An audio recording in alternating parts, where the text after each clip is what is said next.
BC declaration అమలు చేసేంత వరకు కాంగ్రెస్ ప్రభుత్వంపై ఒత్తిడి తీసుకొస్తామని మాజీ మంత్రి జోగు రామన్న అన్నారు. ఆదిలాబాద్ జిల్లాలో ఆయన మాట్లాడుతూ సీఎం రేవంత్ రెడ్డి బీసీలను ఇంకెన్ని రోజులు మోసం చేస్తారని ప్రశ్నించారు. బీసీలకు 42% రిజర్వేషన్ల అంశం కేంద్రం ఆధీనంలో ఉందని చేతులు దులుపుకోవడం సరికాదన్నారు.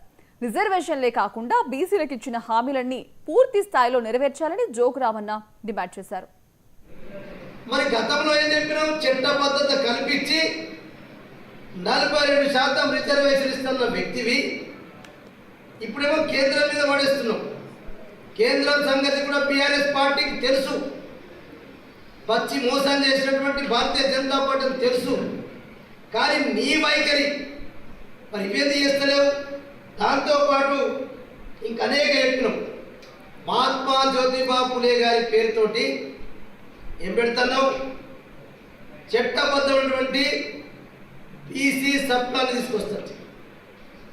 మరి దానికి కేంద్రం అడ్డా